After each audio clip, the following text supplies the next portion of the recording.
Imagine an old building, maybe one you pass every day, one with real character etched into the brickwork, the weathered wood.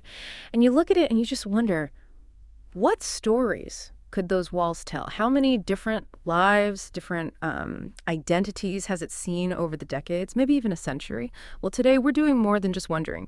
We're actually stepping back in time. We're going to uncover the history, layer by layer, of one specific, really fascinating address that embodies this whole idea. Welcome to this deep dive. We are peeling back the history on quite a remarkable structure, the old carriage house of the Zier estate. It's at 9 Athens Street in Waverly, New York.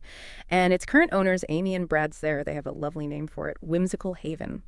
Now, to trace this building is an incredible journey. We've gathered, well, quite a lot. We've got historical records, old maps, some really interesting newspaper clippings, personal stories, and lots of details from the Ziers themselves.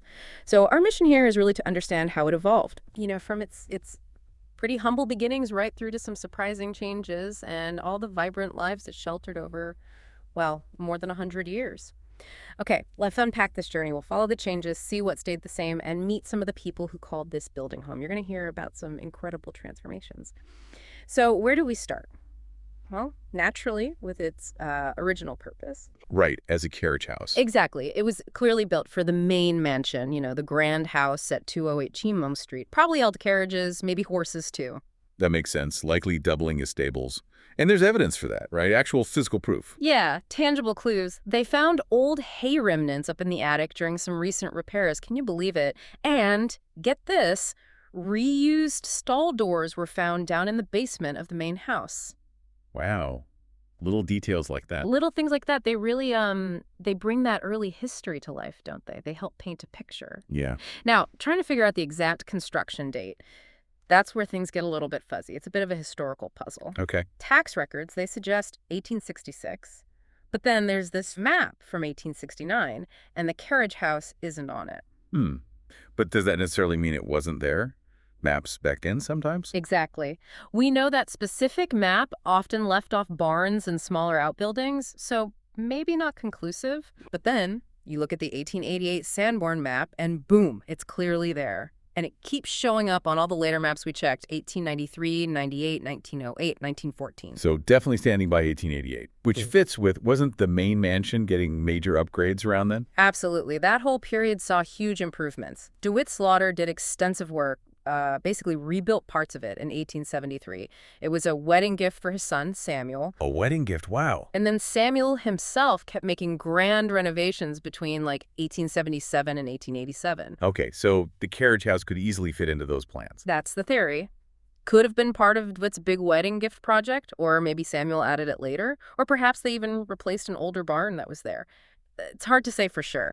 In the 1870s, a fancy carriage house was an elaborate two-story outbuilding that reflected the opulence and architectural style of the main Victorian-era mansion that it served. These were status symbols for the wealthy, featuring detailed woodwork, expensive materials, and amenities for both the horses and the staff who cared for them. The ground or first floor was usually a large open space designed to accommodate the carriages and often included stalls for the horses. The second floor could hold the hay and the grain.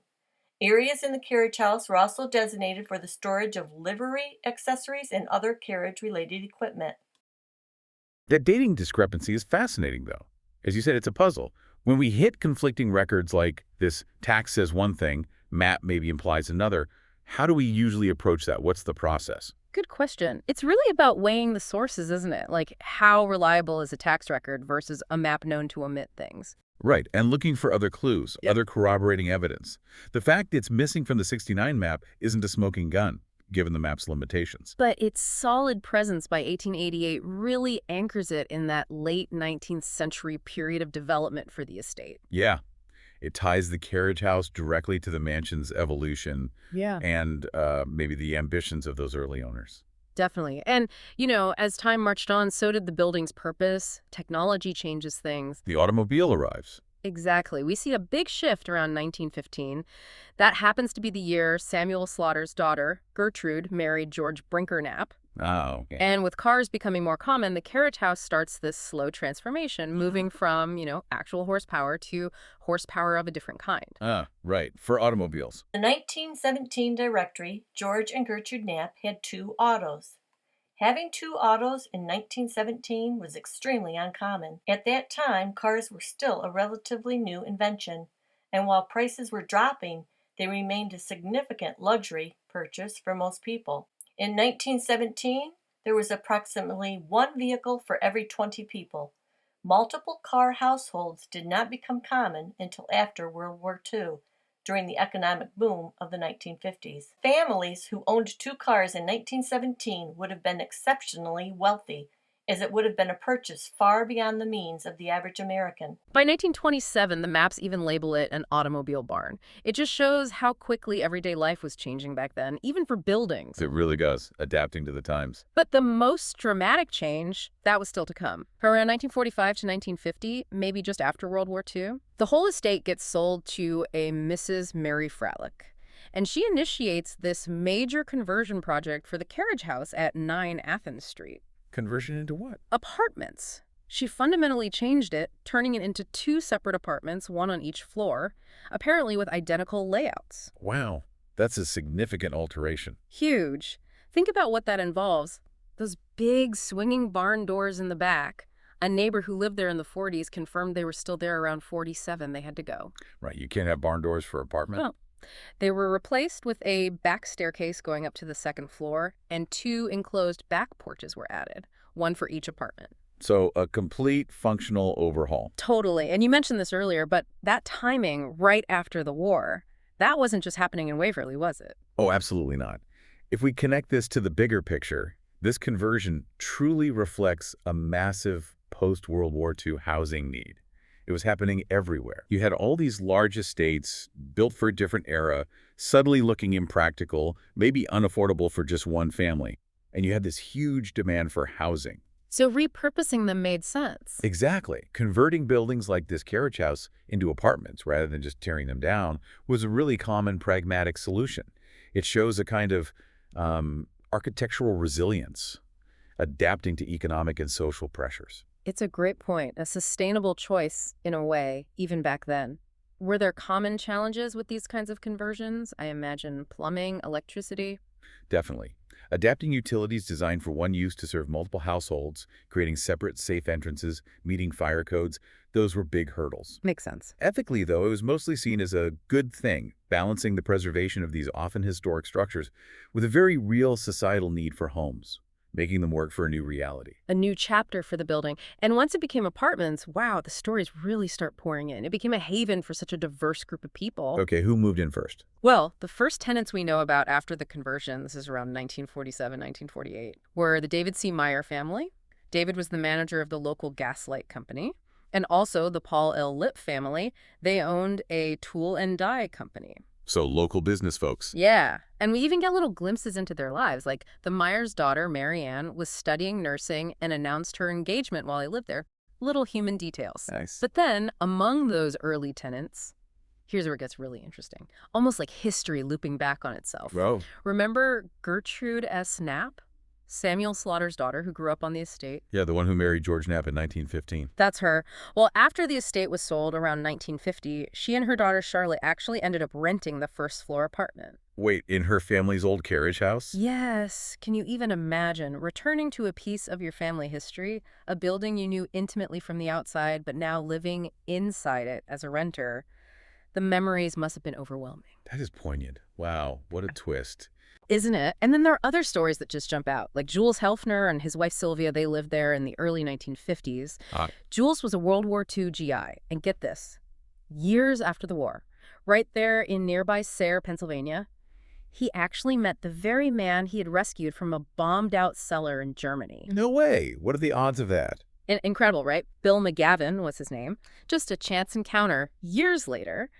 And the Helfners lived in the upstairs apartment at 9 Athens Street. That's an amazing story connected to the building. And we even know what their apartment looked like. Thanks to a 1951 newspaper article, we get this incredibly vivid description of their modern four-room place. Oh, brilliant. Tell me. Okay, picture this. Green gold bamboo wallpaper, dark green woodwork, an Orozco painting on the wall, a freeform cocoa sofa. Freeform sofa. Okay, very 50s. Totally. A tropical Carina wood coffee table. And they divided the rooms using gold and green twisted satin ropes. Satin ropes is room dividers. Yeah, That's specific. right. The dining area had oriental print wallpaper, and the bedroom featured gray, bleached mahogany furniture. It's like a time capsule of post-war interior design. That's fantastic. It really brings their life there into focus, more than just names and dates. Absolutely. And the building also seemed to attract a lot of medical professionals, often connected to the Robert Packer Hospital nearby in Sayre. Ah, that makes sense. Close proximity. Yeah. Okay. Like Dr. Ralph M. Scott. He was an intern and resident there while living in the carriage house around 53, 54. He later became a pretty prominent director of a cancer research center down in Kentucky. So a stepping stone in his career. Seems like it. And then in the mid-50s, you had Dr. J. Allen Young and Dr. Daniel A. Hereford, both resident physicians at Robert Packer. They lived there too. Okay. And get this, between the two families, multiple children were actually born while they were residing in the carriage house apartments. Wow, so it was really a place for growing families, people starting out. Exactly. A hub of new careers, new families. You know, what strikes me here is not just the building changing physically, but how it transforms into this backdrop for so many different human stories. Yeah. You've got the former owner's daughter returning, that incredible wartime reunion story, this detailed snapshot of 50s living. Each resident just adds another layer, another texture to his history. That's a great way to put it. It's not just bricks and mortar, it's the lives lived within. It really shows how a single structure can become so deeply woven into the personal stories, the fabric of a community. A true tapestry, like you said. And that continues as we move through the decades. The building kept reflecting Waverly's community, housing people who made their own marks. So moving into the 60s and beyond. Yeah. In 1961, for instance, a Gerald M. Maloney lived there. He later became a really well-respected custodian at Waverly schools, even got honored for supporting youth sports. And we have this little anecdote from his sister-in-law, Sue Garfield Maloney, parents, the Morris family who owned the estate at that time, Amy Zier's parents. In fact, they once refused an offer to sell just the carriage house. Ooh, why? Apparently, they really wanted to keep the whole estate together. The late Sue Maloney had told us that before she and her husband Charlie moved to 2 Cadwell Avenue in Waverly in the year 2002, that they approached my dad, Richard Morris, who owned the estate at that time, and had asked my dad to sell them the former carriage house at 9 Athens Street, and my dad had refused to sell it, for he wanted to keep the property together. At that time, Sue's aunt Tina Alamo at 7 Athens Street was living next door to the former carriage house. Sue had thought it would have been nice to live right next door to her Aunt Tina. Then there was Leon Horton, living there around 65, 66. He was very active locally, Red Cross Disaster Committee chairman, tons of volunteer work, apparently donated over 18 gallons of blood in his lifetime. Wow. Dedicated community member. Definitely. Fast forward quite a bit to 1996, Jim Morris, who is actually Amy Zier's cousin, lived there for a time. Okay. And he went on to found a really successful, award-winning robotics company over in Corning Automated Cells and Equipment, Inc., an innovator. So entrepreneurs, community leaders, school staff, quite a mix. A real cross-section, and sometimes there are connections that ripple outwards into the wider community. Like what? Well, Arthur L. Ayre Sr. lived at 9 Athens Street from about 1981 to 1983. His son is Patrick Ayres. Who later became mayor of Waverly? That's the one. And Mayor Ayres has done a lot for the village, secured some major grants, helped revitalize downtown, so a connection there from the father's time in the carriage house. Interesting thread. And there are poignant stories, too. More recently, Grace Miner lived in the second-floor apartment with her husband, Charlie, from about 2004 to 2010. Charlie Actually worked at Dick's Auto, which was owned by Amy Zier's father, Richard Morris, so another connection to the family that owned the main estate for so long. Okay. But tragically, Grace passed away while living there on the second floor of the former carriage house. Oh, that's sad. So joy and sorrow both marked the building's history. It seems so. Births, engagements, careers launched, and yes, even loss. When you list these names, it's not just a list. No, it's a chronicle. It really is. A living history of the community, showing how tied this one building is to so many people, their achievements, their lives. Talking about this former carriage house as being a hub for families starting out and babies being born, during the time when Richard Morris owned the estate, both of his sons had children born during the time that his sons were living on this estate. One son had a daughter born. Another son had 2 daughters and 1 son born during the time the sons were living on the estate. So 4 grandchildren of Richard Morris, Amy's father, born during Richard's time of ownership of this estate. One of Amy's nieces spent her early months in the former outbuilding at 208 and a half Chemung Street, and then in the third floor west apartment in the main house. Another niece's early years were spent being raised in the second floor west apartment, as was a nephew's, and another niece yet spent her first few months of life right here in the second floor of the carriage house. It really underscores that idea that every building holds these hidden narratives. Absolutely. And that brings us right up to the present day, or nearly, to the latest chapter, the restoration and its new life as Whimsical Haven. With the current owners, the Zairs. Exactly. Amy and Brad Zair bought the whole estate in March 2010, and they were really committed to doing a full, proper restoration of the carriage house. So it was still apartments when they bought it. Yes. They actually gave the remaining tenants time to find new places before they started the major work, which seems very considerate. Definitely. And what did the restoration involve? A lot. Visibly, one of the biggest things was removing the old asbestos siding. Underneath, they found the original wood siding, which they then repaired. Oh, fantastic. Bringing back the original look. Yeah, and they did this neat thing. They found some old shutters down in the main house basement, probably from the mansion itself, and they repurposed them for decoration on the carriage house. A nice little nod to its history. Creative reuse. I like that. Plus, significant landscaping work, really transforming the whole setting. Sounds like a labor of love. It really does. Yeah. And crucially, the Zair's work, their research, it helped clear up a common local misunderstanding. About what? Well, a lot of people in town thought that this other outbuilding, the one at 208 and a half Chemung Street, which Mrs. Freilich had added garages onto back in the late 40s, they thought that was the original carriage house. Ah, a case of mistaken identity. Exactly.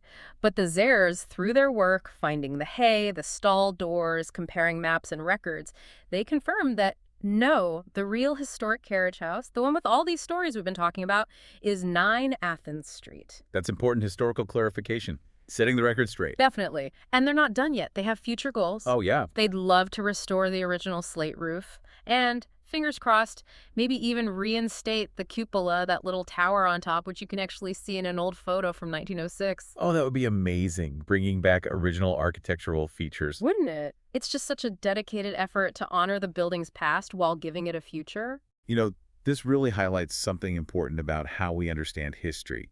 It's not always static. How do you mean? Well, the Zair's work, the physical restoration combined with their careful research, hasn't just saved a building. They've actively corrected its story, its narrative within the community. Right, correcting that misconception. It gives us all a clearer, more accurate picture of its true heritage. It shows how preservation and historical digging really go hand in hand. History can evolve as we uncover more. That's a fantastic point. It's a dynamic process. So what an incredible journey we've traced for this one building. Just think about it. Starting as a functional carriage house, probably stables too. And adapting for the first cars. Becoming an automobile barn, then transforming completely into apartments right after the war. Housing such a diverse mix of people that former owner's daughter, the WWII hero, doctors, families, future mayors' fathers. Right up to today, being meticulously restored as Whimsical Haven. Its story really mirrors the bigger shifts, social, economic, even technological in Waverly, and you could say across America for over a century. It's a microcosm, really. It truly is. So what does this all mean for you listening? Maybe the next time you pass an old building, any old building in your town, take a second look. Consider the lives lived inside, the stories those walls hold, the changes they've witnessed. Ask questions. Imagine. What layers of history might your town's architecture be waiting to reveal if only someone takes the time to really look?